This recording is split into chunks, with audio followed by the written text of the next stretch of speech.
Anja. Halo. Terima kasih telah bergabung bersama teman-teman Yoga Indo untuk sharing-sharing mengenai yoga nih Mbak. Nah yang pertama, gimana sih tanggapannya Mbak Anja mengenai kontroversi tentang yoga seperti yoga itu dilarang oleh agama? Kalau menurut saya yoga itu kan salah satu olahraga juga ya, salah satu bentuk olahraga. Terus kalau misalnya kayak masalah dilarang, balik lagi aja itu ke individual masing-masing. Dia itu mau mengambil apanya dari yoga itu. Nah kalau saya memang mau ngambil olahraganya. Kenapa saya suka yoga sih? Karena yoga itu menurut saya salah satu olahraga yang menyatukan antara napas, pikiran, dan gerak tubuh. Jadi kita fokus. Jadi di yoga itu benar-benar dilatih fokus. Kenapa coba? Karena kalau misalnya kita nih ngedengerin guru ya, guru saat mengajar, kita tuh benar-benar harus fokus ke situ gitu. Jadi kita memang harus dituntut untuk fokus gitu. Jadi kita nggak bisa mikirin kanan kiri kita, kanan kiri, apalagi yang pikiran kan suka datang gitu aja ya. Nah di yoga ini itu sih yang membuat beda olahraganya, karena napasnya. Nah napasnya itu yang bisa mengkoneksikan antara gerak tubuh sama pikiran kita, jadi kita fokus. Makanya di yoga tuh sering banget kan kita suka denger tuh be a present moment. Disitulah sebenarnya. Dan sebenarnya bukan hanya di yoga kita harus kayak gitu kan. Kita tuh dalam kehidupan sehari-hari kan harus be a present moment.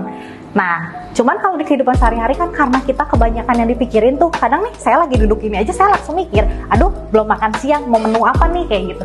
Padahal harusnya kita menikmati saat itu juga, dibantu dengan apa? Bantuan napas. Makanya kita harus menikmati yang namanya napas itu, tarikan dan hembusan napas. Itu sih kalau menurut saya, balik lagi aja ke individual masing-masing. Toh yoga tuh olahraga kok menyenangkan loh, yoga itu gitu.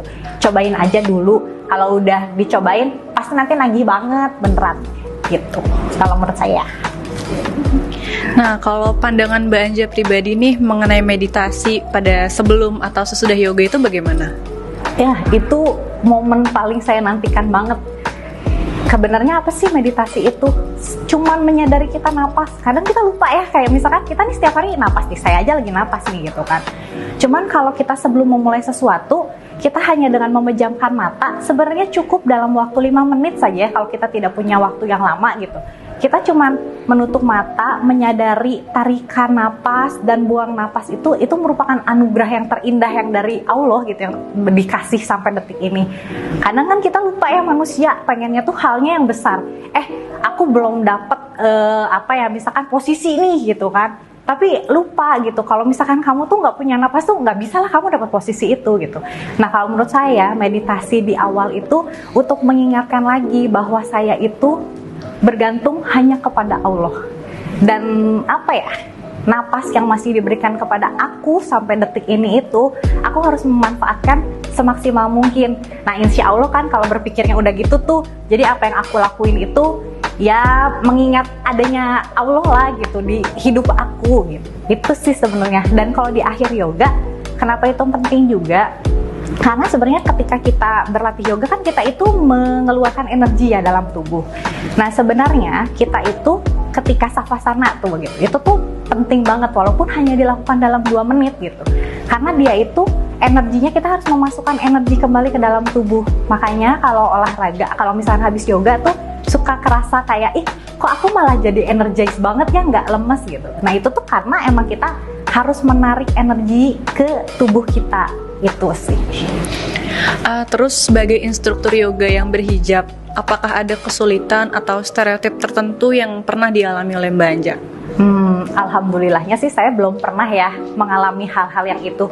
Mungkin sekarang juga kan udah banyak tuh yang guru-guru lain dan muridnya juga yang berhijab. Jadi alhamdulillah sih kalau saya tidak ada yang gitu ya. Paling kan kalau emang kayak pakaian mungkin kan bisa pilihan ya. Ada yang misalkan mau pakai baju serba ketat gitu. Ada juga yang emang agak-agak longgar. Sebenarnya kalau saya sih berpakaian dengan ketika yoga ya, berpakaian agak ketat itu terkadang ada positifnya. Kenapa? Karena kita tuh kadang suka nunjukin gitu. Maksudnya ini loh bagaimana cara engage core. Kalau kita bajunya yang kayak agak longgar itu kayak agak susah diliatinnya gitu. Kayak misalkan itu bukan berarti pamer badan loh sebenarnya ya gitu. Enggak. Cuman kayak maksudnya tuh kadang ini loh kita internal rotation di otot paha kita, gimana sih caranya? Nah ini tuh ditunjukin kalau kita pakai bajunya yang ngetat itu tuh bisa kelihatan gitu. Itu sih kalau mungkin itu aja kali ya. Oke, nah terakhir nih Mbak, ada pesan nggak untuk disampaikan kepada teman-teman yang masih ragu ingin belajar yoga? Kalau saya sih cobain dulu aja, karena menurut ini yang saya obrolin di sini itu berdasarkan pengalaman saya sendiri ya gitu.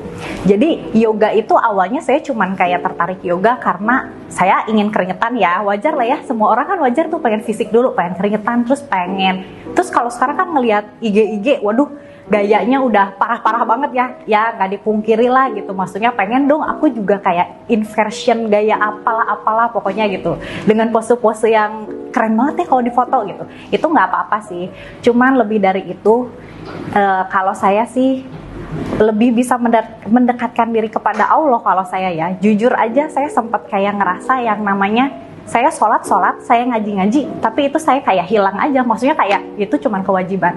Nah di sini tuh karena yoga tuh saya jadi kayak ngerasa lebih dekat lagi sama Allah gitu, kayak iya ya, lebih terkonek gitu dengan tarikan dan hembusan nafas itu. Selain itu juga saya lebih menyayangi diri sendiri tentunya ya. Dulu yang mungkin saya tipe orangnya selalu menyayangi orang lain, tidak mau menyakiti orang lain, sekarang tidak seperti itu lagi kawan gitu kan. Maksudnya bukan berarti saya egois, tapi di sini saya cuman mau diri saya sehat lahir dan batin, itu aja. Pokoknya cobain aja deh dulu yoga gitu. Yoga itu juga nggak yang banyak tipenya, nggak selalu dilihat yang susah-susah, terus menyenangkan banget. Tahu nggak sih, yoga itu sebenarnya sesuaikan aja latihannya sama yang kita inginkan gitu, karena kelas yoga itu banyak banget pilihannya gitu. Jadi kayak misalkan aku lagi pengen yoganya yang nggak terlalu hardcore gitu kan, maksudnya aku lagi pengen yang kayak kok kayaknya aku lagi kayak energinya agak-agak turun nih, ya udah pakailah yin yoga gitu. Terus kayaknya aku pengen yoga yang bikin energi aku naik, bisa kita ke vinyasa gitu. Kalau misalkan kayak aduh aku pengen ngebenerin alignment aku, bisa di hatha. Banyak banget kok pilihan kelas yoga. Yuk, yang penting cobain aja dulu. Kalau udah nyoba pasti ketagihan deh, dijamin. Oke, terima kasih banyak ya Mbak Anja udah sharing bersama teman-teman Yoga Indo. Sampai bertemu lagi di kesempatan selanjutnya. Iya, terima kasih. Namaste semua.